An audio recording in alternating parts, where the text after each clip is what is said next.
आज के मुख्य समाचार। संत निराकारी संगठन ने दिया पर्यावरण संरक्षण का संदेश। ऑनलाइन टास्क के नाम पर 9 लाख की ठगी। सेब सीजन के लिए 4 करोड़ यूनिवर्सल बॉक्स तैयार। कई जिलों में बारिश और बर्फबारी। पर्यावरण दिवस समारोह में शामिल हुए मुख्यमंत्री सुखविंदर सिंह सुक्खू। टोल बैरियरों में 15 जून से फास्टैग से होगी शुल्क वसूली। पधर के नारला में 6 जून को होगी मॉक ड्रिल। भाजपा का संगठनात्मक संकल्प और पर्यावरण संरक्षण पर फोकस। हिमाचल हाईकोर्ट से एसपी संजीव गांधी को आंशिक राहत। अब समाचार विस्तार से। विश्व पर्यावरण दिवस के अवसर पर राजधानी शिमला में आयोजित राज्य स्तरीय समारोह में मुख्यमंत्री सुखविंदर सिंह सुक्खू ने शिरकत की। इस मौके पर उन्होंने प्रदेश वासियों से पर्यावरण संरक्षण के लिए जागरूक और सक्रिय भूमिका निभाने की अपील की। मुख्यमंत्री ने पौधारोपण कर कार्यक्रम की शुरुआत की और पर्यावरण संतुलन बनाए रखने के लिए सामूहिक प्रयासों की आवश्यकता पर भी बल दिया है। समारोह में बोलते हुए मुख्यमंत्री सुखविंदर सिंह सुक्खू ने कहा कि जलवायु परिवर्तन और प्रदूषण जैसे गंभीर मुद्दों का सामना करने के लिए सरकार के साथ साथ समाज के हर वर्ग को जिम्मेदारी निभानी होगी। उन्होंने प्लास्टिक मुक्त हिमाचल की दिशा में उठाए गए कदमों की जानकारी दी और लोगों से सिंगल यूज प्लास्टिक का बहिष्कार करने की अपील की। मुख्यमंत्री ने कहा, हिमाचल प्रदेश प्राकृतिक संसाधनों से भरपूर राज्य है और हमें इसकी सुंदरता को अगली पीढ़ियों के लिए संजो कर रखना चाहिए। शुभ अवसर पर आप सबको बहुत बहुत बधाई। आज पर्यावरण दिवस है, प्लास्टिक की चर्चा हो रही है।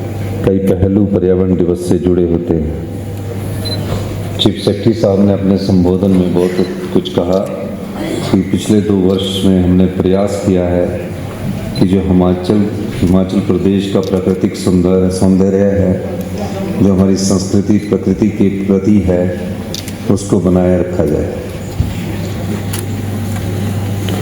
यह दिन हमें प्रकृति के साथ अपने रिश्ते की याद दिलाता है और इसके संरक्षण की जिम्मेदारी को पुनः समझने का अवसर प्रदान करता है। इस विश्व पर्यावरण दिवस की थीम एंडिंग प्लास्टिक पोल्यूशन है। इस वैश्विक आयोजन की मेजबानी इस बार कोरिया गणराज्य कर रहा है। हमारी सरकार पर्यावरण संरक्षण को सर्वोच्च प्राथमिकता दे रही है। प्लास्टिक प्रदूषण के खिलाफ प्रदेश में गंभीरता से कार्य किया जा रहा है। हम चरणबद्ध तरीके से प्लास्टिक पर पूर्ण प्रतिबंध की ओर बढ़ रहे हैं। पिछले 2 वर्षों में हमने इस दिशा में कठोर कदम उठाए हैं।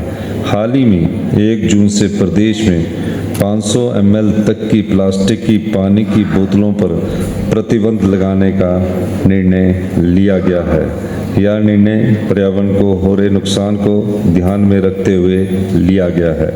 हमने पर्यावरण, शिक्षा, शहरी विकास और पर्यटन विभाग सहित संबंधित सभी संस्थाओं को जन जागरूकता अभियानों को तेज करने के निर्देश दिए हैं और रिसाइकलिंग के लिए भी प्रभावी कदम उठाए जा रहे हैं। मुझे यह बताते हुए प्रसन्नता हो रही है कि अब से प्रदेश के सभी सरकारी विभागों, बोर्ड, निगमों तथा अन्य सरकारी संगठनों की बैठकों, सम्मेलनों और कार्यक्रमों में प्लास्टिक की बोतलों का उपयोग प्रतिबंधित कर दिया गया है। पर्यटन निगम के होटलों और निजी होटलों में भी प्लास्टिक की बोतलें प्रतिबंधित रहेगी। इनके स्थान पर कांच की बोतलें, वाटर डिस्पेंसर्स, स्टील कंटेनर और वाटर कियोस्क जैसी वैकल्पिक व्यवस्थाएं अपनाई जाएगी। नियमों के उल्लंघन पर 500 से 25,000 रुपये तक के जुर्माने का प्रावधान भी किया गया है। हिमाचल प्रदेश प्राकृतिक सौंदर्य, स्वच्छ जलवायु और समृद्ध जैव विविधता से परिपूर्ण है। इसे बनाए रखने के लिए हर स्तर पर प्रयास आवश्यक है। हमारी सरकार ने निर्माण स्थलों पर हरियाली बचाने के लिए कठोर नियम लागू किए हैं। पहाड़ी क्षेत्रों में हमने कई ग्रीन जोन घोषित किए हैं ताकि न्यूनतम पर्यावरणीय क्षति हो और हमारी जैव विविधता सुरक्षित रह सके। जून के पहले सप्ताह में जहां देश के कई हिस्से भीषण गर्मी से झुलस रहे हैं, वहीं हिमाचल प्रदेश में मौसम ने अचानक करवट लेते हुए पहाड़ों पर सर्दी लौटा दी है। प्रदेश के 5 जिलों शिमला, कांगड़ा, लाहौल स्पीति, कुल्लू और चंबा में बुधवार को बारिश हुई, जबकि लाहौल स्पीति और चंबा और कुल्लू की ऊंची चोटियों पर ताजा बर्फबारी दर्ज की गई है। शिमला के चांसल क्षेत्र में भी बर्फबारी हुई और शहर में ओलावृष्टि ने मौसम को पूरी तरह सर्द बना दिया। चंबा के सचे जोत में मंगलवार रात हुई भारी बर्फबारी के कारण करीब 70 सैलानी फंस गए। प्रशासन ने रेस्क्यू ऑपरेशन चलाकर सभी पर्यटकों को सुरक्षित पांगी पहुंचा दिया। हालांकि क्षेत्र की सड़कें अभी भी पूरी तरह बहाल नहीं हुई है। डोडरा क्वाड मार्ग को बर्फ हटाकर वाहनों के लिए खोल दिया गया है, जबकि सच्चे जोत मार्ग अब भी बंद चल रहा है। कोकसर घाटी में रात का तापमान 0 से नीचे पहुंच गया है। प्रदेश के अन्य पहाड़ी और मैदानी इलाकों में भी तापमान सामान्य से 5 डिग्री तक गिर गया। धर्मशाला, कुल्लू, लाहौल और रोहतांग के आसपास के क्षेत्रों में लोगों ने फिर से कोट, जैकेट और स्वेटर पहनने शुरू कर दिए हैं। मौसम में आए इस बदलाव ने दशकों बाद जून महीने में दिसंबर जैसी ठंड का एहसास करवाया है। वहीं मौसम विभाग केंद्र शिमला के अनुसार वीरवार को भी प्रदेश में बारिश और तूफान की संभावना बताई गई है। हालांकि शुक्रवार से मौसम के साफ रहने की उम्मीद भी जताई गई है। चंबा जिले में मंगलवार रात को आए तूफान और बारिश ने बागवानी को भी काफी ज्यादा नुकसान पहुंचाया है। चंबा जिले में मंगलवार रात को आई तूफान और बारिश ने बागवानी को नुकसान पहुंचाया है। सेब के पेड़ों से फल झड़ने की खबरें सामने आ रही है। शिमला में बुधवार को न्यूनतम तापमान 9.2 डिग्री सेल्सियस और कल्पा में 6.5 डिग्री दर्ज किया गया। वहीं ऊना में सुबह के समय मौसम साफ रहा, लेकिन शाम को बूंदाबांदी ने मौसम को बदल दिया। इस अप्रत्याशित ठंड ने जहां सैलानियों को रोमांचित किया है, वहीं स्थानीय लोगों और किसानों के लिए यह चिंता का विषय बन चुका है।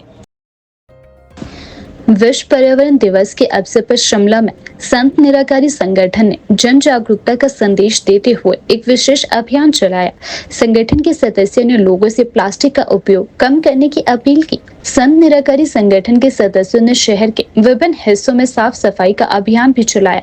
अस्पताल परिसरों और सार्वजनिक स्थलों पर सफाई कर लोगों को स्वच्छता के महत्व को समझाया। संगठन के प्रतिनिधियों ने कहा कि पर्यावरण की रक्षा प्रत्येक नागरिक का कर्तव्य है और इसका पहला कदम प्लास्टिक का कम से कम उपयोग करना है। एक संगठन सदस्य ने कहा, हमारा उद्देश्य सिर्फ पर्यावरण दिवस मनाना नहीं, बल्कि एक स्थायी बदलाव की शुरुआत करना है। यदि हर नागरिक अपने जीवन में थोड़ा सा बदलाव लाए तो बड़ा असर देखने को मिल सकता है। इस पहल से शिमला के लोगों को एक प्रेरणादायक संदेश मिला है कि छोटी छोटी कोशिशें भी बड़े परिवर्तन का आधार बन सकती है। संत निराकारी संगठन के इस पहल को स्थानीय लोगों और प्रशासन ने भी सराहा है। आज यहाँ संत निराकारी मिशन द्वारा ये जो वर्ल्ड एनवायरनमेंट डे के उपलक्ष्य में हमारे सतगुरु माता सुदीक्षा जी महाराज की अपार कृपा से हमको ऐसे दिशा निर्देश मिले हैं कि इस पे हमने जो है सारी मानवता को जागरूक करना है। जो ये थीम है आज वर्ल्ड एनवायरनमेंट डे के उपलक्ष्य में यूएन के उपलक्ष्य में दी गई, वो है बीट दी प्लास्टिक। हमने लोगों को जागरूक करना है कि हमने प्लास्टिक को इस्तेमाल नहीं करना है, और क्योंकि ये हानिकारक है और पर्यावरण को दूषित करता है। और यहाँ पे उसी उपलक्ष्य में आज हमारे यहाँ निराकारी मिशन मंडल भवन पे ऊपर जो है मीटिंग हुई है, और मीटिंग के उपलक्ष्य सभी को बताया कि किस तरीके से ये गतिविधियाँ होनी हैं। यहाँ से अभी एक ह्यूमन चेन जो है फ्लैग ऑफ की जाएगी, जो कि प्ले कार्ड्स लेकर यहाँ से भवन से होते हुए KNH होते हुए मरीना और लिफ्ट होते हुए टाउन हॉल जाएंगे, और वहाँ पे ये ख़त्म होगी ह्यूमन चेन की ये लड़ी है। और इसमें उसके दौरान में ये सभी प्ले कार्ड लेके जो है जितने भी उसमें स्लोगन्स लगे हैं कि पर्यावरण को किस तरीके से हमने जागरूक करना है, बचाना है, उसको लेके और उसके उपलक्ष्य में जो गीत हैं पर्यावरण को बचाने के लिए वो बजाए जाएंगे, ताकि लोगों को हम जागरूक कर पाएँ कि हमने पर्यावरण को कैसे बचाना है। ये पृथ्वी है जिसके ऊपर हम विचरते हैं, और उसके ऊपर हम किस तरह से प्रहार कर रहे हैं, और उसको हमने उस प्रहार से बचाना है। और वहाँ पे टाउन हॉल में जो है नुक्कड़ नाटिका की जाएगी और उसके बाद वो यही नुक्कड़ नाटिका जो हमारा मेन एरिया है ओपन एयर थिएटर है जो टीटी थिएटर का रिज के ऊपर, उसके ऊपर भी नुक्कड़ नाटिका की जाएगी। और वहाँ पे ये जो नुक्कड़ नाटिका है उसके माध्यम से भी लोगों को जागरूक कराया जाएगा कि हमने जो है पर्यावरण को बचाना है और पोल्यूशन का प्लास्टिक का पोल्यूशन जो है नहीं करना है।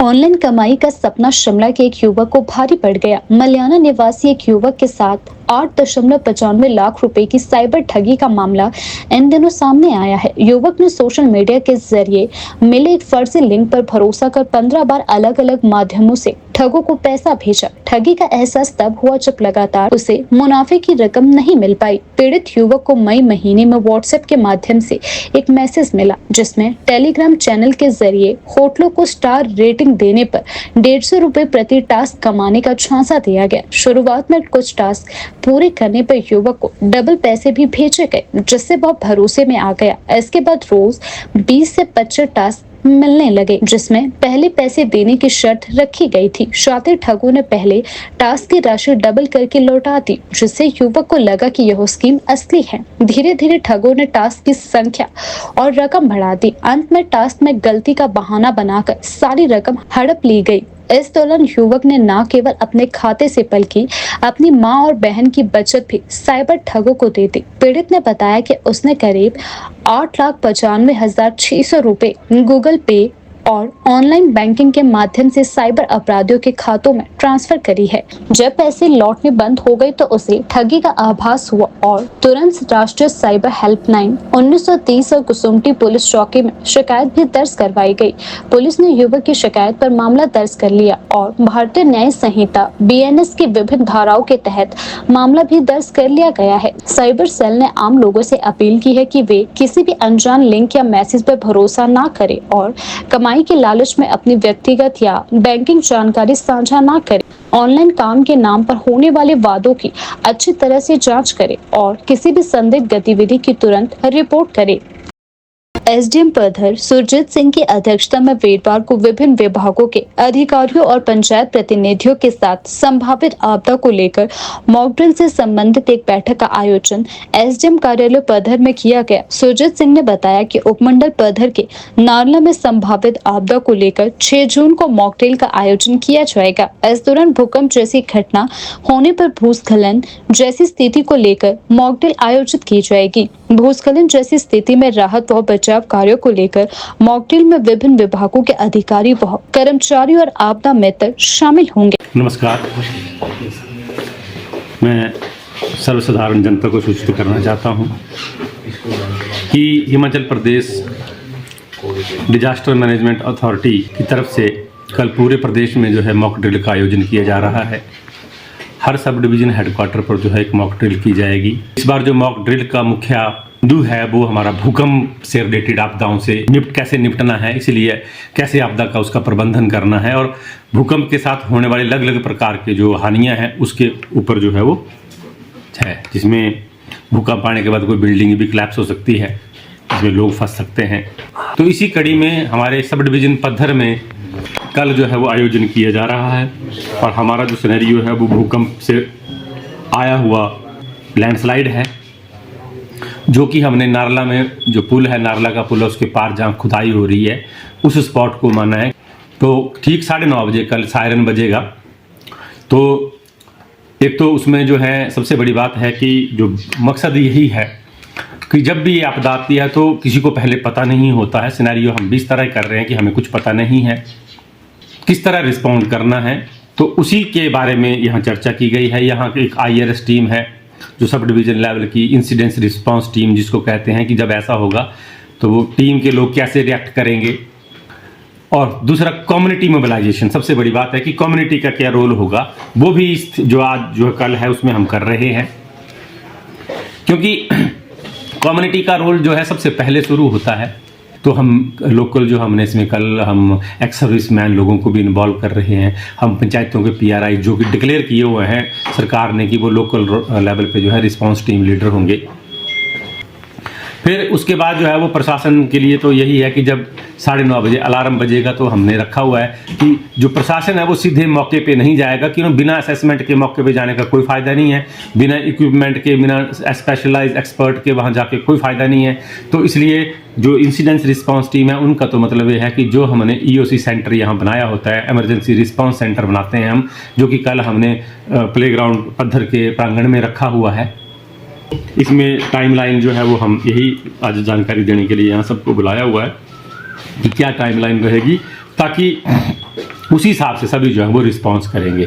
तो मेरा लोगों से अनुरोध है कि कल जब ये होगी तो एक तो खासकर ट्रैफिक व्यवस्था को लेकर कि लोग पैनिक ना हो, सबसे पहले कि क्या हुआ, एक मॉक ड्रिल है, एक एक्सरसाइज है।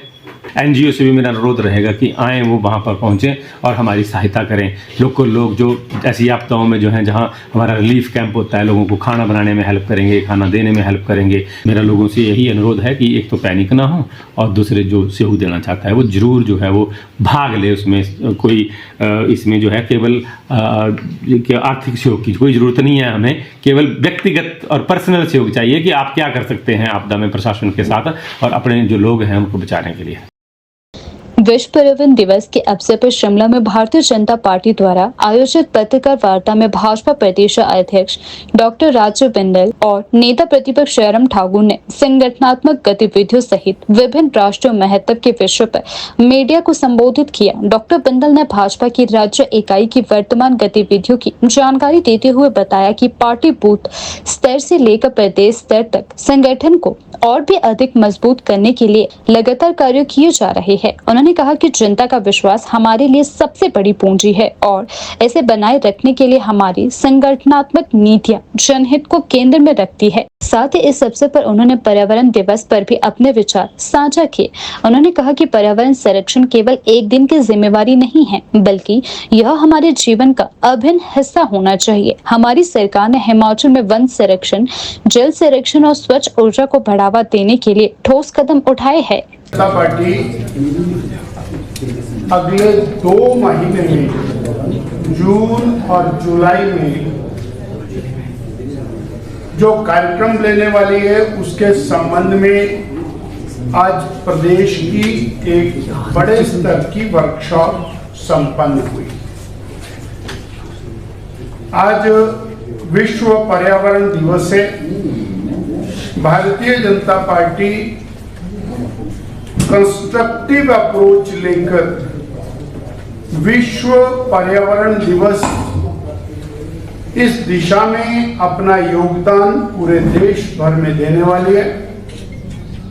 मैं स्मरण कराना चाहूंगा कि गत वर्ष हमने 1 महीना तक एक बूटा मां के नाम यह अभियान लिया था और यह सर्वश्रेष्ठ अभियान बना, जिसके माध्यम से 1,44,000 पेड़ वो हिमाचल प्रदेश में न केवल लगाए गए, उनकी सुरक्षा करने का काम भी पार्टी के कार्यकर्ताओं ने किया।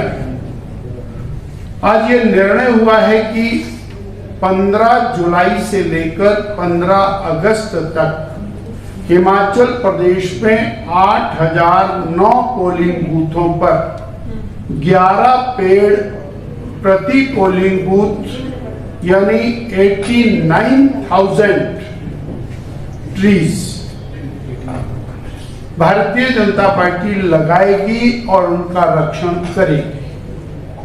और पर्यावरण के प्रति हमारी गंभीरता, माननीय नरेंद्र भाई मोदी जी का मार्गदर्शन, इसको लेते हुए हम लोग अपने देश को और अच्छे वातावरण में रखें, प्रदेश को अच्छे वातावरण में रखें। एक बात इसमें मैं आपके माध्यम से कहना चाहूंगा कि पर्यावरण की रक्षा के लिए सरकार को तो आगे आना ही चाहिए, पर सारे समाज को इसमें आगे बढ़ना चाहिए। जो प्रदेश की सरकार ने प्लास्टिक पे प्रतिबंध और कर रखा है, उसकी इम्प्लीमेंटेशन बेहतरीन तरीके से हो, समाज भी उसकी अनुपालना करे और सरकार भी करे, ये आज की आवश्यकता है। हिमाचल प्रदेश में टोल बैरियरों पर प्रवेश शुल्क वसूली को अब आधुनिक और डिजिटल रूप देने की दिशा में बड़ा कदम उठाया गया है। प्रदेश के प्रमुख 5 टोल पर 15 जून से फास्टैग आधारित शुल्क वसूली प्रणाली लागू की जा रही है। पहले चरण में यह व्यवस्था बिलासपुर, परमाणु, सिरमौर, नूरपुर और ऊना जिलों में स्थापित टोल पर शुरू होगी। इनमें बिलासपुर जिले का घरमोड़ा, सोलन जिले के परमाणु और टिपरा, सिरमौर का गोविंद घाट, आबकारी जिला नूरपुर का कंडवाल और ऊना का मेहतपुर टोल शामिल है। इन बैरियरों पर फास्टैग से वसूली के लिए मशीनें स्थापित कर दी गई है और 8 जून से इसका ट्रायल भी शुरू किया जाएगा। फास्टैग व्यवस्था के लागू होने से बाहरी राज्यों से हिमाचल प्रदेश में आने वाले वाहनों को नगद भुगतान की लंबी कतारों से छुटकारा मिलेगा। अब तक इन बैरियरों पर केवल नगद भुगतान की ही सुविधा थी, जिससे खासकर पर्यटन सीजन में यातायात जाम की स्थिति उत्पन्न हो जाती थी। परिवहन विभाग के अधिकारियों के अनुसार यह प्रदेश में डिजिटल ट्रांजैक्शन को बढ़ावा देने और यातायात व्यवस्था को सुगम बनाने के उद्देश्य से की जा रही है। टोल पर विभिन्न श्रेणियों के वाहनों से वसूला जाने वाला शुल्क 24 घंटों के लिए वैध होता है। निजी वाहनों के लिए यह शुल्क 60 रुपए है, जबकि वाणिज्यिक वाहनों का शुल्क उनकी श्रेणी के अनुसार तय किया गया है। टोल पर फास्टैग प्रणाली लागू करने का खर्च संबंधित टोल संचालक कंपनियां वहन करेगी। यह कदम हिमाचल प्रदेश में सुगम, पारदर्शी और तकनीक आधारित परिवहन व्यवस्था की दिशा में एक अहम बदलाव माना जा रहा है। यात्रियों को राहत मिलने के साथ साथ इससे प्रदेश में प्रवेश करने वाले वाहनों की निगरानी भी आसान हो सकेगी। हिमाचल प्रदेश हाईकोर्ट ने एसपी संजीव कुमार गांधी को एक महत्वपूर्ण एलपीए में आंशिक राहत प्रदान की है। न्यायमूर्ति गुरमीत सिंह और न्यायमूर्ति रंजन शर्मा की खंडपीठ ने स्पष्ट किया है कि संजीव गांधी और विशेष जांच दल एसआईटी के अन्य सदस्यों के व्यक्तिगत और पेशेवर प्रतिष्ठा को क्षति न पहुंचे, इस पहलू में याचिकाकर्ता की दलील को स्वीकार किया गया है। कोर्ट ने यह भी कहा कि एसआईटी के अधिकारियों के खिलाफ किसी भी तरह की टिप्पणियां या कार्यवाही जो उनकी छवि को नुकसान पहुंचा सकती है, उनसे बचा जाना चाहिए। ऐसे जांच प्रक्रिया की निष्पक्षता तो बनी रहेगी ही, साथ ही अधिकारियों की गरिमा की रक्षा भी सुनिश्चित होगी। हालांकि खंडपीठ ने यह भी स्पष्ट कर दिया है कि मामले की जांच सीबीआई को सौंपने के आदेश में कोई दखल नहीं किया जाएगा। अदालत का मानना है इस निर्णय से निष्पक्ष और प्रभावी जांच सुनिश्चित होगी, जो न्यायिक प्रक्रिया के लिए आवश्यक है। इससे पहले जो आप मेरे से सवाल पूछ रहे हैं कि आप प्ली थी, देखिए ये एक बहुत सेंसिटिव मुद्दा हो गया प्रदेश के लिए भी, क्योंकि लोगों के कुछ इमोशन जुड़ गए। लेकिन इन सब के बावजूद जो ऑनरेबल सिंगल जज की जजमेंट थी, उसमें जो ये प्रेजेंट एसपी थे, स्टेट ने तय कर लिया था कि वो इसमें एलपीए या अपील फाइल नहीं करेंगे। उनका अपील फाइल करने का एक बड़ा मुद्दा ये था कि कुछ एक ऑब्जर्वेशन, कुछ एक कमेंट्स, कुछ एक रिमार्क्स जो है उनके और उनकी एसआईटी की फंक्शनिंग के खिलाफ आ गए हैं। और क्योंकि उनका कहना ये था कि हमने पूरी डिलीजेंटली, ऑनेस्टली इसकी इन्वेस्टिगेशन की है, और जहाँ तक न्याय की बात है, उस फैमिली को जिनके विमल नेगी जी इनकी डेथ हुई है, उनको न्याय मिले और उनके न्याय दिलाने की ही तरफ ये अपनी इन्वेस्टिगेशन कर रहे थे। लेकिन बीच में कुछ एक ऐसी चीज़ें हुई जो अनवांटेड थी, जिसमें ख़ास तौर पे डायरेक्टर जनरल पुलिस के रोल के बारे में था कि उन्होंने बिना बताए एक ऐसी रिपोर्ट को कोर्ट के पास पेश कर दी, और कोर्ट ने उस रिपोर्ट को बिलीव कर लिया ये समझ के कि वो हाईएस्ट ऑफिशियल हैं। लेकिन उसमें बहुत सी चीज़ें ऐसी थी जो तथ्यों से परे थी और जो मेलाफाइडली दी गई थी। इसी तरह से जो एक रिपोर्ट थी एडिशनल सेक्रेटरी होम की, उस रिपोर्ट में भी एक बड़ी चीज़ थी कि उनकी रिपोर्ट जो इंक्वेस्ट इंक्वायरी थी, हमारी जो इनकी इंक्वायरी थी वो सीआरपीसी जो बीएनएसएस है और पुलिस एक्ट के मुताबिक वो एक स्टैट्यूटरी इंक्वायरी है जिसमें सारी कड़ियाँ जोड़नी होती हैं, उस तरह से वो इंक्वायरी थी। तो उनका जो एक बड़ा मकसद था वो ये था कि जो एसआईटी जो उन्होंने फॉर्म की है, एसआईटी के खिलाफ और उनके खिलाफ जिस तरह के रिमार्क्स हैं, वो रिमार्क्स जो हैं वो अनवांटेड हैं, वो क्वैश कर दिए जाएं। बाकी इंक्वायरी किससे करवाई जाती है उसमें सिर्फ मांग ये थी कि वो किसी और टीम से करवा ली जाए जिसको कोर्ट कॉन्स्टिट्यूट करे। कोर्ट ने उनकी एक बात को मानते हुए उन रिमार्क्स के ऊपर एक डिटेल्ड ऑर्डर जो है दिया है। उस डिटेल्ड ऑर्डर दे करके जो है तो उनको बाकी पार्टीज़ को बोला है कि जो भी चूज़ करता है वो रिप्लाई इसमें फाइल कर सकता है, और इसलिए उनकी एलपीए पे नोटिस हो। किन किन को नोटिस हुई और नेक्स्ट डेट ऑफ हियरिंग क्या है? नेक्स्ट डेट ऑफ हियरिंग अभी जब ऑर्डर अपलोड होगा उस 14/7 अभी जो मेरे को बताया 14/7 को इसकी नेक्स्ट डेट है। और नोटिस में मतलब जितनी भी पार्टियां थी कोर्ट ने बोला जो भी रिप्लाई फाइल करना चाहता है रिप्लाई फाइल कर सकता है क्योंकि सारी पार्टीज रिप्रेजेंटेड थी।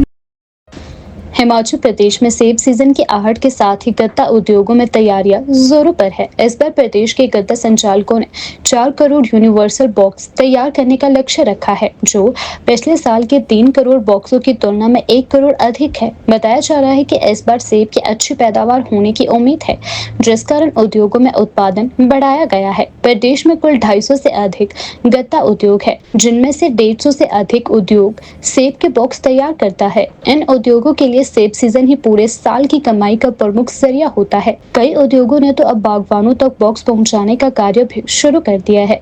इस बार सेब के लिए यूनिवर्सल बॉक्स तैयार किए जा रहे हैं, जो गुणवत्ता में पहले से बेहतर है। पहले जहां टेलीस्कोपिक बॉक्स का इस्तेमाल होता था, उनमें क्वालिटी की कमी और ओवरलोडिंग की समस्या थी। 20 किलो के बॉक्स में 25 किलो तक सेब भरने से सेब खराब हो जाते थे। सरकार के निर्देश पर अब तय वजन के अनुसार ही यूनिवर्सल बॉक्स बनाए जा रहे हैं, जिससे फलों की गुणवत्ता बनी रहे। गत्ता उद्योग संघ के पूर्व प्रदेश अध्यक्ष मुकेश जैन ने बताया कि इस बार पहली बार सेब के लिए रंग बिरंगे और आकर्षक डिजाइनर वाले बॉक्स तैयार किए जा रहे हैं। छोटे बॉक्स 3 प्लाई तक के, जबकि बड़े बॉक्स 5 प्लाई तक के हैं।